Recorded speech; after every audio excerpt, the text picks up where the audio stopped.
Okay, जय मसीह की सभी को प्रेज द लॉर्ड। प्रभु का धन्यवाद हो कि हमें प्रभु ने एक और मौका दिया आप लोगों के बीच में लाइव आने के लिए। उसके लिए धन्यवाद करते हैं। हम अपने परमेश्वर का धन्यवाद करते हैं।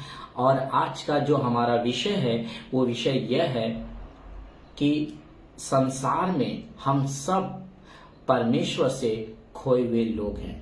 चाहे वो कोई भी जाति का लोग हो, कोई भी भाषा का लोग हो, सब हम आज सच्चे परमेश्वर से, जिसने आपको बनाया, जिसने मुझे बनाया और जिसने इस पृथ्वी को और आकाश को बनाया, वो सभी से, उस परमेश्वर से हम खोए हुए हैं।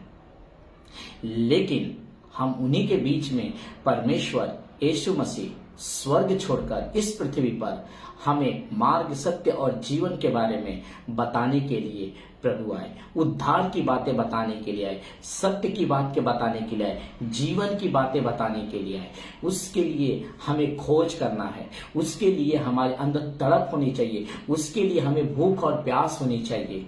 क्योंकि यहाँ का जीवन थोड़े दिन का है। लेकिन मेरे प्रिय भाई बहनों, परमेश्वर हमें चुना इसलिए है कि हम सत्य के बारे में बातें करें। और वही बातें हैं कि हम क्रिश्चियन नहीं हैं, हमने अपना धर्म नहीं बदला, हमने अपना जीवन बदला है, हमने अपना सोच बदला है, अपना नजरिया बदला है।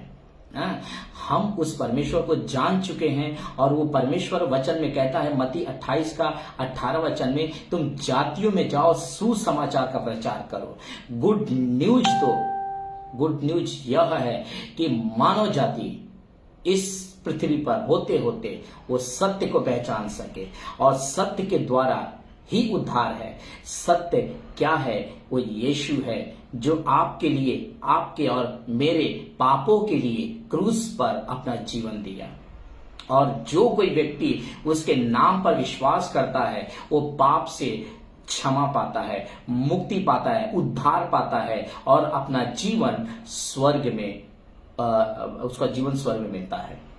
तो मेरे प्रिय भाई बहनों, आज जितने लोग इस वीडियो को देखेंगे, और जब ये वीडियो रिकॉर्डेड हो करके यूट्यूब पर जाएगा, तो जब वहां भी देखेंगे, तो आप लोग इस वीडियो को ज्यादा से ज्यादा शेयर करें। क्योंकि ये वीडियो हम बनाने के पीछे हम पैसा नहीं कमाने के लिए बनाते हैं। इस वीडियो को हम अपना पेट भरने के लिए नहीं बनाते हैं, अपनी जरूरत के लिए हम नहीं बनाते, अपनी महिमा के लिए, अपनी बढ़ावा के लिए नहीं बनाते।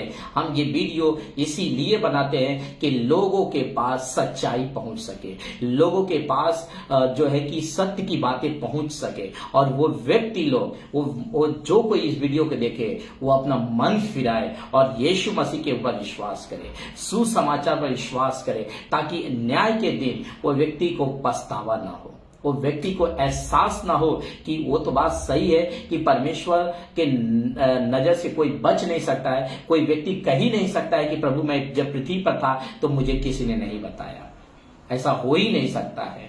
परमेश्वर किसी न किसी जरिया से, किसी न किसी लोगों की वजह से आप सभी मानव जाति से परमेश्वर बातें करता है। आपके लैंग्वेज में, आपके भाषा में परमेश्वर बात करता है। आपका कान खुला होना चाहिए सुनने के लिए, आपकी आंखें होनी चाहिए उस परमेश्वर को देखने के लिए। आपका बुद्धि ज्ञान काम नहीं करेगा। आप उस परमेश्वर को खोजें, उस परमेश्वर पर विश्वास करें, जानें।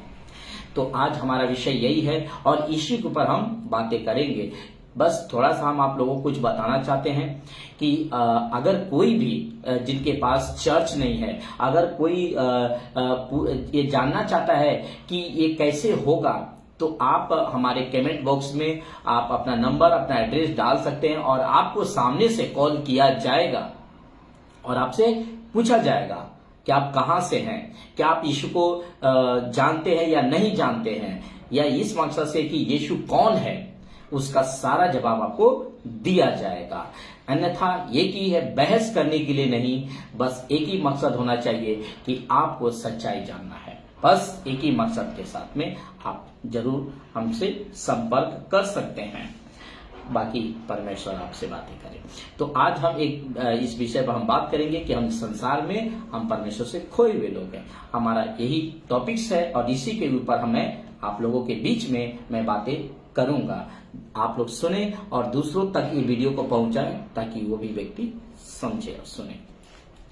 आइए पहले हम कुछ वचनों को पढ़ते हैं। मत्ती का लूका का किताब उसका 15वां अध्याय और वचन 11 से मैं पढ़ रहा हूं, आप ध्यान से सुने, परमेश्वर आपसे बातें करें। लिखा है, फिर उसने कहा, किसी मनुष्य के 2 पुत्र थे।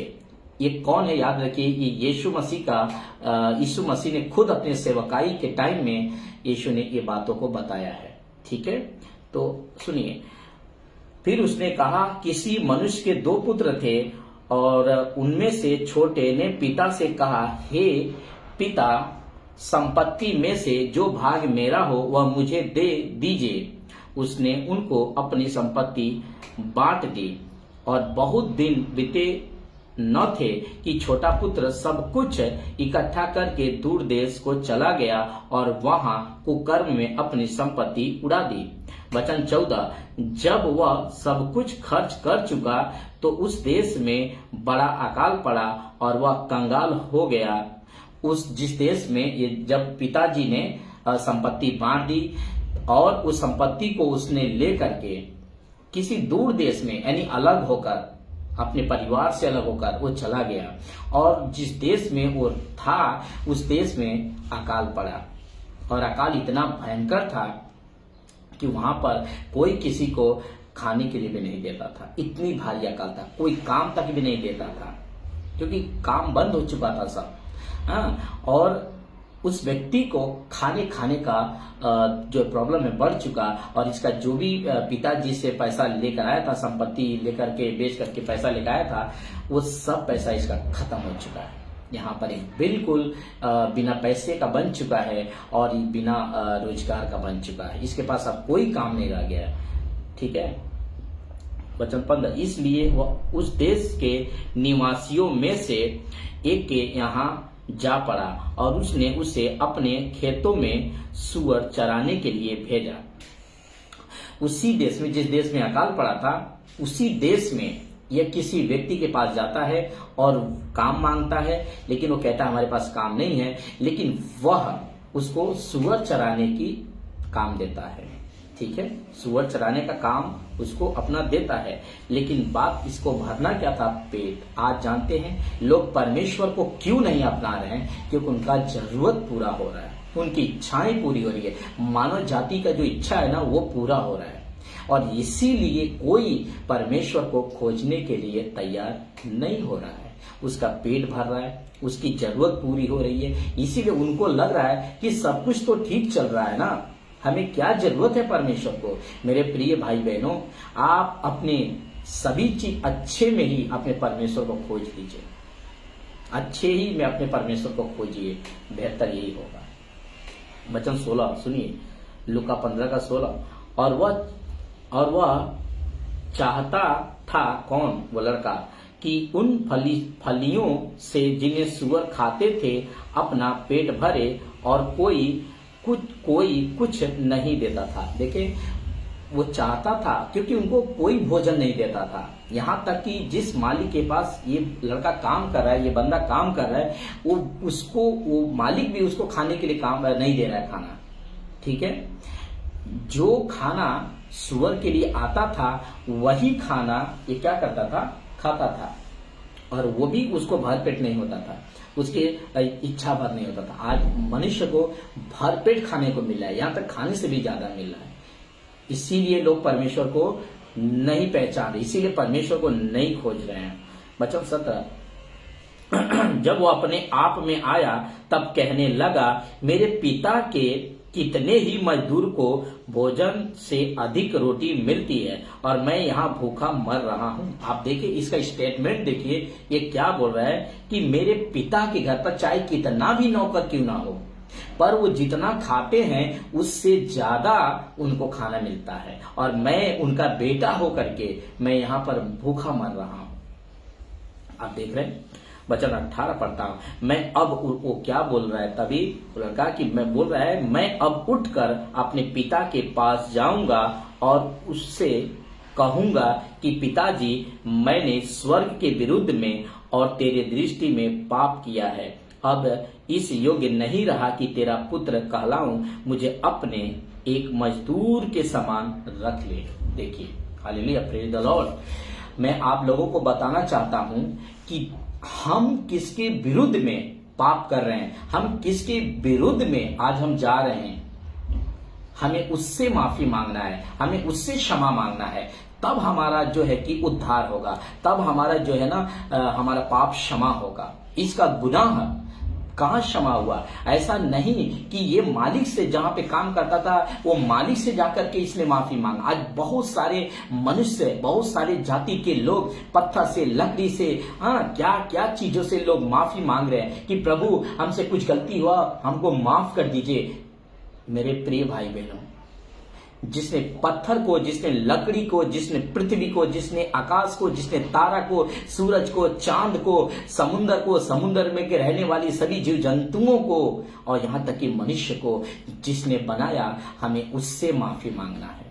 आप किसी चीज से, इस चाहे स्वर्ग की कोई भी चीजें हो, चाहे पृथ्वी की कोई भी चीजें हो, आप अगर उससे माफी, आप उसके सामने आप गिड़गिड़ा रहे हैं, उसके सामने आप माफी मांग रहे हैं, तो आपका माफी कहां होगा? क्योंकि आप आप खिलाफ काम कर रहे हैं, जो विरुद्ध का काम कर रहे हैं, वो तो आप परमेश्वर के विरुद्ध काम कर रहे हैं। यही तो ये लड़का बोला है कि मैं अपने पिता के पास जाऊंगा और उससे क्या कहूंगा कि मैंने स्वर्ग के विरुद्ध, यानी स्वर्ग के परमेश्वर के विरुद्ध और पिताजी आपके दृष्टि में। तो परमेश्वर के, सबसे पहला कि परमेश्वर के दृष्टि में, दूसरा अपने पिता के। अगर मनुष्य के आपने नजर में पाप किया है, मनुष्य का दिल दुखा है, तो आपको मनुष्य से माफी मांगना है। लेकिन अगर आप परमेश्वर के विरुद्ध में आपने काम किया है, परमेश्वर के विरुद्ध में जाकर आपने काम किया है, तो आपको परमेश्वर से ही माफी मांगना पड़ेगा। तब जाके आपका पाप क्षमा होगा, तब जाके अब सच्चा माफी मिलेगा आपको, अन्यथा कोई माफी नहीं मिलेगा। अगर आप सच में पश्चाताप करेंगे, सच में आप कबूल करेंगे कि हाँ प्रभु, मैंने आपके विरुद्ध मैंने काम किया, आपके विरुद्ध मैंने जाकर के बातें किया, तभी आपको माफी मिलेगी।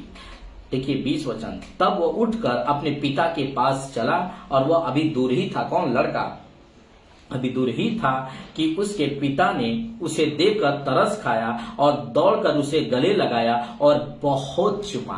देखिए लिखा है पिता ने दौड़ा, ऐसा नहीं लिखा है कि लड़का ने दौड़ा और पिता ने दौड़कर उसको ऐसे गले से लगाया। आपको याद है कि यीशु मसीह क्रूस पर ऐसे ही चढ़ाया गया। वो पूरी दुनिया को अपनी तरफ बुलाना चाहता है, वो पूरी दुनिया को अपनी तरफ खींचना चाहता है। यीशु मसीह वो कहाँ की हो, कौन सी जाति का है, कौन सी भाषा का है, इसीलिए हमने कहा इस संसार में होते होते हम उस सच्चे परमेश्वर से हम सब खो चुके हैं। HDFC बैंक स्मार्ट हब व्यापार पर 250 रुपए प्राप्त। जरूरत है हमें अपने परमेश्वर के पास वापस डिफेंड करना अपने आप को। ठीक है, तो वचन कहता है कि पुत्र ने उसे कहा, पिताजी, मैंने स्वर्ग के विरुद्ध में और तेरे दृष्टि में पाप किया है और अब इस योग्य नहीं रहा कि तेरा मैं पुत्र कहलाऊं। हम इस संसार में हम परमेश्वर के विरुद्ध काम करते हैं। हम इस लायक नहीं हैं कि हम परमेश्वर का बेटा और बेटियां कहलाएं, नहीं, लेकिन उसका दया, उसका अनुग्रह है कि हम उसका बेटा और बेटी कहलाते हैं। जितने लोग यीशु मसीह पर विश्वास करते हैं, वचन यूहन्ना 1:12 में क्या लिखा है, जितनों ने उसके ऊपर विश्वास किया उन सभी को परमेश्वर पिता ने, यानी यीशु मसीह ने उसको बेटा और बेटी का अधिकार दिया है। Hallelujah, praise the Lord. समझे?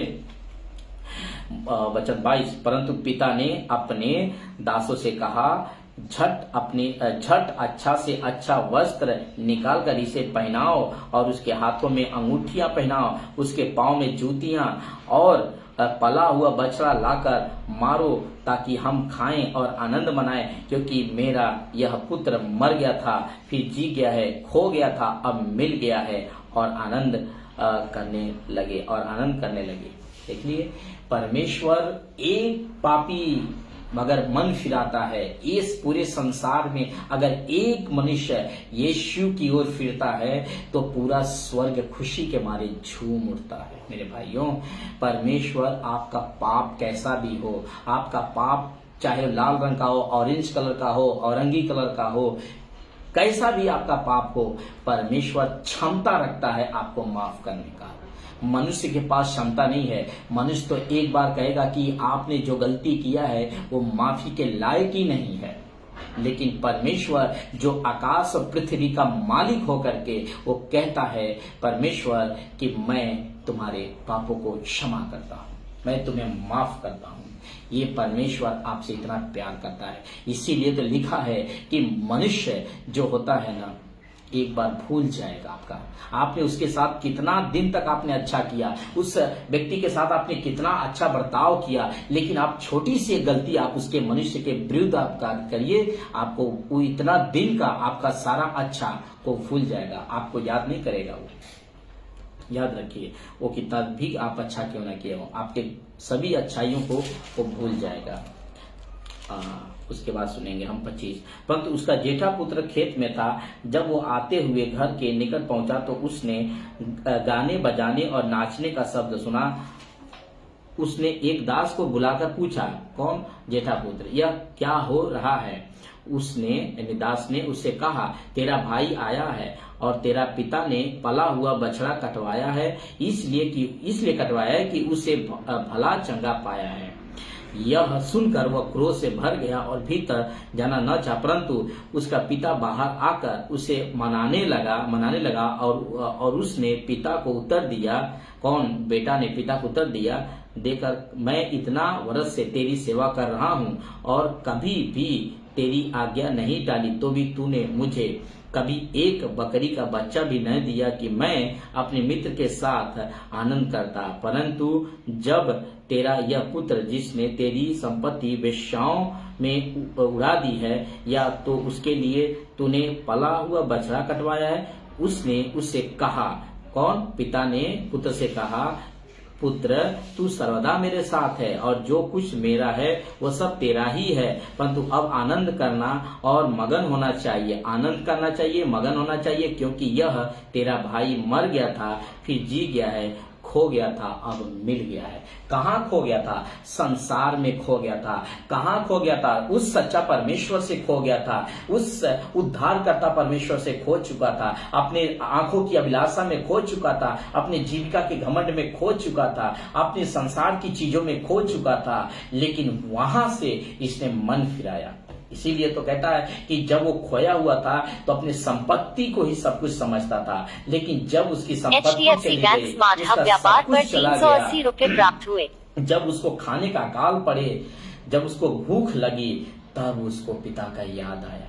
आज जानते हैं परमेश्वर सबके ऊपर दया कर रहा है। परमेश्वर अपना स्वर्ग खोलकर बारिश गिराकर पृथ्वी को फलवंत कर करके और हम सबके पास पानी पीने को दे रहा है, सबको अनाज दे रहा है खाने के लिए, ऑक्सीजन दे रहा है, रोशनी का प्रकाश दे रहा है। इसलिए हम उसके दया को बड़े हल्के में ले रहे हैं, इसलिए उसके दया को हम बहुत ही इजी में लेते हैं। ये कहावत आपने सुनी होगी कि जो अगर घर पे मुर्गी है तो बिल्कुल दाल के बराबर है, भाजी के बराबर है। उसी तरह वो परमेश्वर है जो हमारे पर इतनी दया करता है, हमारे गुनाहों को तुरंत वो सजा नहीं देता, बल्कि वो धीरज धरता है कि आज हम बदल जाएंगे, कल हम बदल जाएंगे, परसों हम बदल जाएंगे। ऐसी उम्मीद के साथ हमारा परमेश्वर बैठा रहता है और उसके इस धीरज को लोग क्या समझते हैं, लोग कैसे लेते हैं? बहुत ईजी लेते हैं, बहुत हल्के लेते हैं। मेरे प्रियो, मैं आप लोगों को बताना चाहूं, ऐसा मत करिए, आप विश्वास करिए।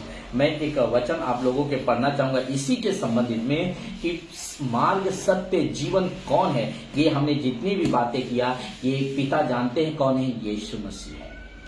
वो ही है जो आपको माफ करता है, वो हाथ फैला के खड़ा है। आप उसके पास आइए, अपने गुनाह को कबूल करिए, अपने आप को कहिए इस लड़के के समान, जैसे उसने 17 वचन में क्या कहा। मैं वापस आप लोगों के लिए पढ़ना चाहूंगा 17 वचन में वो क्या कहता है लड़का, कि जब वो अपने आप में आया तब कहने लगा, मेरे पिता के कितने ही मजदूर को भोजन से अधिक रोटी मिलती है और मैं यहाँ भूखा मर रहा हूँ।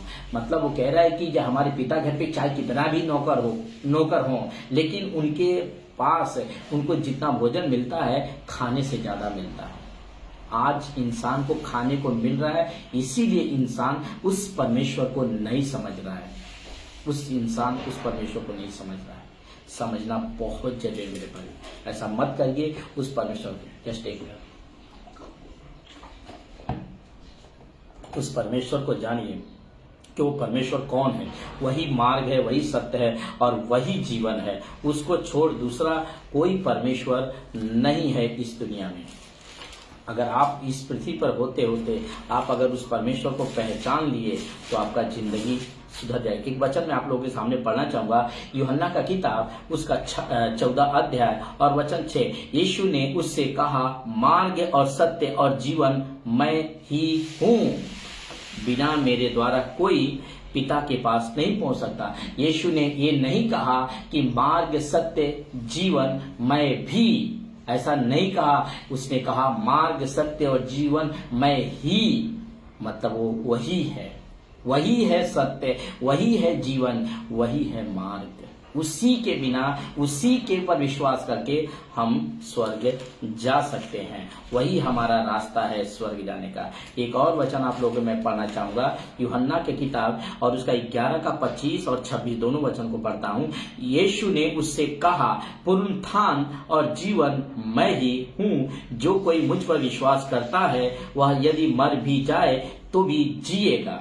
यीशु के ऊपर जो कोई विश्वास करता है, वो वचन कहता है अगर वह शरीर में मर भी गया तो मैं उसे आत्मा में जिला उठाऊंगा। अनंत काल का जीवन की बातें परमेश्वर यहाँ पे कर रहे हैं वचन 26 में। और जो कोई जीवित है और वह मुझ पर विश्वास करता है वह अनंत काल तक न मरेगा। क्या तू इस बात पर विश्वास करता है? ये बात हो रही है अंत के दिनों की मेरे प्रियो, कि जब कलीसिया उठाई जाएगी। अगर उस वक्त में जब परमेश्वर का तुरई फूकी जाएगी और पलक झपकते ही जब रैप्चर होगा तो जो शरीर में होंगे वो मरेंगे नहीं, वो बदल जाएंगे, वो बदल जाएंगे और बादलों में यीशु मसीह से मिलेंगे, मध्य आकाश में हम परमेश्वर से मिलेंगे। मेरे प्रिय भाइयों, ये बातें यहाँ पे चल रही है। और वचन हम पढ़ेंगे 6 का, यूहन्ना 6 का 40 को भी हम आप लोगों के बीच में हम पढ़ना चाहते हैं। यूहन्ना 6 का 40। और जितने लोग देख रहे हैं आपका हम स्वागत करते हैं यीशु मसीह के नाम से। और इस वीडियो को शेयर करें, दूसरों तक पहुंचाएं, क्योंकि सत्य सबको जानना जरूरी है कि यीशु ही मार्ग, यीशु ही सत्य और यीशु ही जीवन है। यूहन्ना 6 का 40 पढ़ेंगे, क्योंकि मेरे पिता की इच्छा यह है कि जो कोई पुत्र को देखे और उस पर विश्वास करे वह अनंत जीवन पाए और मैं उसे अंतिम दिन फिर उसे जिला उठाऊंगा। तो अंतिम दिन कौन जिला उठाएगा? पुत्र। हालेलुया, पुत्र जिला उठाएगा। जो कोई शरीर में मर गया है, परमेश्वर का वचन कहता है अगर कोई पुत्र पर विश्वास करेगा, यही तो लिखा है 40 वापस पढ़ें, क्योंकि मेरे पिता की इच्छा यह है कि जो कोई पुत्र को देखे और उस पुत्र पर विश्वास करे वह अनंत जीवन पाए और मैं उसे, कौन पुत्र, उसे अंतिम दिन फिर जिला उठाएगा। तो आपको यीशु मसीह है जो मरे हुए में से आपको जिंदा करेगा। यीशु मसीह है जो आपको अनंत काल का जीवन देने के लिए परमेश्वर आपसे प्रॉमिस करता है। एक वचन हम पढ़ेंगे, यूहन्ना किताब 10 का 27 लिखा है, मेरी भेड़ें मेरा शब्द सुनती है, मैं उन्हें जानता हूं और वो मेरे पीछे पीछे चलती है। वचन 28, और मैं उन्हें अनंत जीवन देता हूं और वो कभी नष्ट न होंगी और कोई उन्हें मेरे हाथ से छीन न लेगा। मेरा पिता जिसे उसने मुझे दिया है अब से सबसे बड़ा है और कोई उन्हें पिता के हाथ से छीन नहीं सकता, क्योंकि लिखा है वचन में 30 में, मैं और पिता एक है। यीशु के हाथ से कोई भी छीन नहीं सकता है। कोई दुष्ट आत्मा, कोई जो बोलते हैं आप लोग ना, भूत प्रेत, चुड़ैल, कोई भी आपको डरा नहीं सकता है अगर आप यीशु मसीह पर विश्वास करते हैं। अगर मैं वीडियो को देख रहा है कोई और अगर दुष्ट आत्मा से सताया गया है या उसको दुष्ट आत्मा से डर है, आप यीशु मसीह पर विश्वास करिए, यीशु मसीह से प्रार्थना करिए, परमेश्वर आपको डर को निकाल देगा, परमेश्वर आपकी जिंदगी को बदल देगा। यीशु मसीह इस पृथ्वी पर स्वर्ग छोड़कर किसी का धर्म बदलने नहीं आया। हम ना ही हम क्रिश्चियन है, ना ही हमने अपना धर्म बदला है, हमने अपना सिर्फ जीवन बदला है। हमने अपना हृदय केवल यीशु को दिया है। हमने केवल अपने मुंह से कबूल किया है कि यीशु प्रभु है और अपने मन से हमने विश्वास किया है कि वो मरा और तीसरे दिन जिंदा हुआ। हम बाप को वचन से प्रूव करेंगे, दिखाएंगे। उसके बाद हम पढ़ेंगे 16 यूहन्ना 10 का 16 और 17 लिखा है, मेरी और भी भेड़ें हैं जो इस भेड़शाला की नहीं, मुझे इसका भी लाना अवश्य है। वो मेरा शब्द सुनेंगी, तब एक ही झुंड और एक ही चरवाह होगा। मेरा जो चरवाह है वो कौन है? यीशु मसीह है। भेड़ों का चरवाह, भेड़ों का मालिक कौन है? यीशु मसीह है। हम पढ़ेंगे 11 वचन को, अच्छा चरवाह मैं हूँ, अच्छा चरवाह भेड़ों के लिए अपना प्राण देता है। तो अच्छा चरवाह यीशु मसीह है, आपका चराने वाला यीशु मसीह है। तो यही कहता है वचन में 16 में, मेरी और भी भेड़ें हैं जो इस भेड़शाला की नहीं, मुझे उनका भी लाना अवश्य है। वो मेरा शब्द सुनेंगी, तब एक ही झुंड और एक ही चरवाह होगा। वचन 17, पिता इसलिए मुझसे प्रेम रखता है कि मैं अपना प्राण देता हूं कि उसे फिर ले लूं। अब देखिए, क्या किसी मनुष्य के पास इतना ताकत है, कितना अधिकार है कि वो अपना खुद से प्राण दे और खुद ले? आपको खुद सोचना जरूर। यानी यीशु के पास ये अधिकार है कि वो जीवन दे सकता है और जीवन को ले भी सकता है। इतना यीशु मसीह के पास इस बात का अधिकार है। हालेलुया। तो इस बातों को आप समझें और हम वचन को एक पढ़ेंगे। मेरे ख्याल से लास्ट वचन होगा मत्ती का किताब और उसका 5 का 6 और 7 दोनों पढ़ेंगे। हाँ, मत्ती 5 का 6 और 7। थैंक यू, थैंक यू,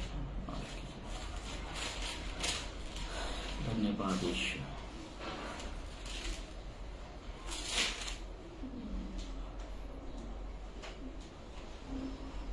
अट्ठाईस का माफ कीजिएगा, 28 का 6 और 7। वह यहाँ नहीं है, परंतु अपने वचन के अनुसार जी उठा है। आओ यह स्थान देखो जहाँ प्रभु पड़ा था। ये कौन गवाही दे रहा है? स्वर्गदूत है। जब यीशु मसीह को क्रूस पर से उतारकर कब्र में डाला गया, तो यीशु मसीह इसके पहले ही अपने चेलों को कहते थे कि मैं मार दिया जाऊंगा, मैं गाड़ा जाऊंगा, मैं तीसरे दिन जिंदा हो जाऊंगा। तो ये तीसरा दिन की बातें हैं, संडे की बातें हैं। यीशु मसीह को शुक्रवार को क्रूस पर चढ़ाया गया था और उसी दिन ही उनको मार करके जो है कि उन्होंने अपना प्राण दे दिया था यीशु मसीह ने, और उनको उसी दिन क्रूस पर से उतार करके उनको उसी दिन कब्र में डाल दिया गया था, क्योंकि अगले ही दिन सबत का दिन आने वाला था, यानी शनिवार। तो ये लोग कुछ करेंगे नहीं, इसके लिए उन लोगों ने शुक्रवार को ही फटाफट काम किया और शनिवार संडे को यीशु मसीह कब्र से बाहर आ गए। हाँ, तो ये गवाही, ये जो कुछ औरतें हैं जो वहां पर स्थान पर सुगंधित वस्तु को लेकर के गए कि उनका कपड़ा बदले, लेकिन वहां जब पहुंची तो उनको एक दर्शन स्वर्गदूत ने दिया और उनको बताया कि वो यहाँ नहीं है, परंतु अपने वचन के अनुसार वो जी उठा है। आओ यह स्थान देखो जहाँ प्रभु पड़ा था, और शीघ्र जाकर उसके चेलों से कहो कि वह मृतकों में से जी उठा है और तुमसे पहले गलील को जाता है, वहां उसको दर्शन पाओगे।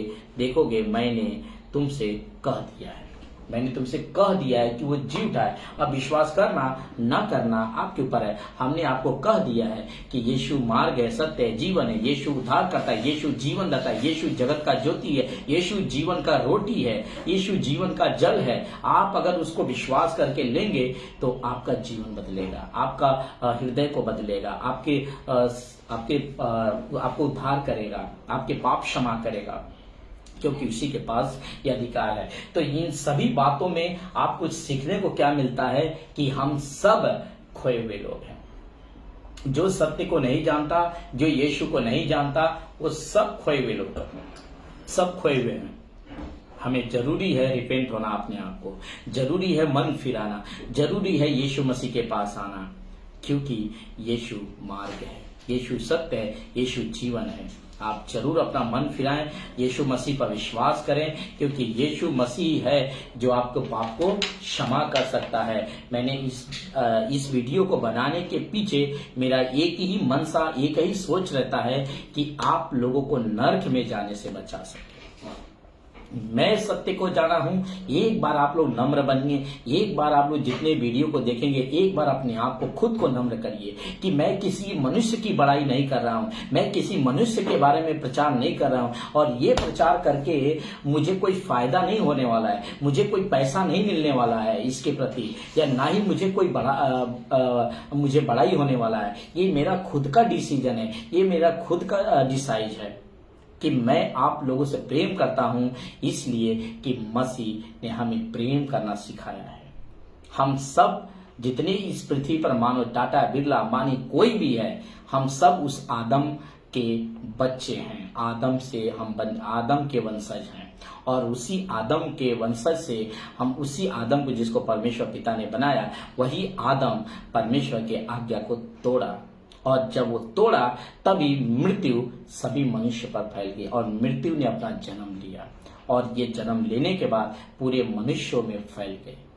आज उसी मृत्यु से बचाने के लिए परमेश्वर ने प्लानिंग बी को किया कि खुद को, अपने आप को इस जगत में एक मनुष्य के रूप में प्रकट किया, और उसने अपना लहू दे दिया सारे मानव जाति के लिए इस क्रूस पर। आज मनुष्य को लगता है कि वो जो 3 किलो पर अपने आप को नहीं बचा सका, वो हमको क्या बचाएगा। मेरे प्रिय भाइयों, आपको सबसे पहले ये जानना जरूरी है कि वो उस क्रूस पर, वो जो किले पर दे दिया अपने आप को, और उसने बचाव के लिए कुछ नहीं किया, वो आपके लिए किया है। किसी के पास औकात नहीं है, किसी के पास ताकत नहीं था कि यीशु मसीह को कोई क्रूस पर मार डाले, किसी के पास औकात नहीं था, लेकिन वो मरा है तो हम पूरे मानव जाति के लिए मरा है। हमारे लिए, आपके लिए, जो आप वीडियो देखेंगे, आपके लिए, सभी के लिए यीशु मसीह मरा है, और वो आपको एक ही मकसद है कि आपको नर्क से बचाने के लिए। तो ये डिसाइड आपका है, आप जरूर सोचें, जरूर विचार करें इसके ऊपर, और परमेश्वर आपको बुद्धि ज्ञान दे इस बात के ऊपर मनन करने के लिए। धर्म की कोई बात नहीं है, आप धर्म की तो बात ही मत करिए, क्योंकि यीशु और परमेश्वर कोई धर्म नहीं बना। अगर धर्म बनाता तो आपके बॉडी पर जरूर लिख करके देता कि आप हिंदू हैं, और आप सिख हैं, आप ईसाई हैं, आप आदिवासी हैं, आप ऐसा वाले, आप वैसा वाले, आपको मोहर लगा करके देता। लेकिन आपके शरीर में कहीं पर भी परमेश्वर ने मोहर नहीं लगाया। तो आप कैसे कह सकते हैं कि मैं बहुत जो है कि बोलते हैं कट्टर हिंदू वाला हूं, मैं कट्टर मुस्लिम हूं, मैं कट्टर ईसाई हूं, कैसे बोल सकते हैं? क्योंकि बाइबल में लिखा है, परमेश्वर ने आदम को मिट्टी से बनाया और उसको कहा फलो फूलो पृथ्वी पर फैल जाओ। ये कहकर उसने आशीर्वाद दिया, और तब से आज तक ये फैलना हो ही रहा है, आज तक बच्चे पैदा हो ही रहे हैं। यही तो परमेश्वर का जो है कि आशीर्वाद है, परमेश्वर का गिफ्ट है। लेकिन बात है कि आदम ने गलती किया, आदम ने परमेश्वर की आज्ञा को तोड़ा, और पाप जो है उधर ही पाप ने मृत्यु को जन्म दिया, और वो पाप पूरे मनुष्य में फैल चुका है। जैसे वायरस आया था ना, कोरोना वायरस, और लोगों में फैल रहा था, वैसे ये पाप है जो मनुष्य में फैल चुका है। हमें इससे बचाना है। कैसे बचाएंगे?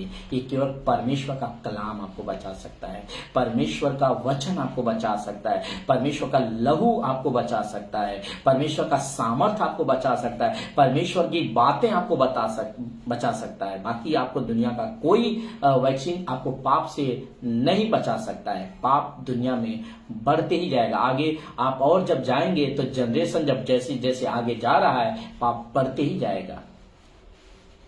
जाएगा। लेकिन इसको रोकने के लिए, इस वायरस को रोकने के लिए, इस पाप के वायरस को रोकने के लिए हमारे पास परमेश्वर ने एक ही चीज दिया है, और वो है परमेश्वर का वचन। बस हम इसी से बच सकते हैं। हमारे पास और कोई मेडिसिन नहीं है, और कोई दवा नहीं है। बस अगर है तो परमेश्वर का कलाम, परमेश्वर का वचन हमें बचा सकता है। मेरे प्रियो, मैं आशा करता हूं कि आप लोगों को मेरी बातें समझ में आई होंगी, और आप लोगों ने इससे कुछ सीखा होगा, समझा होगा।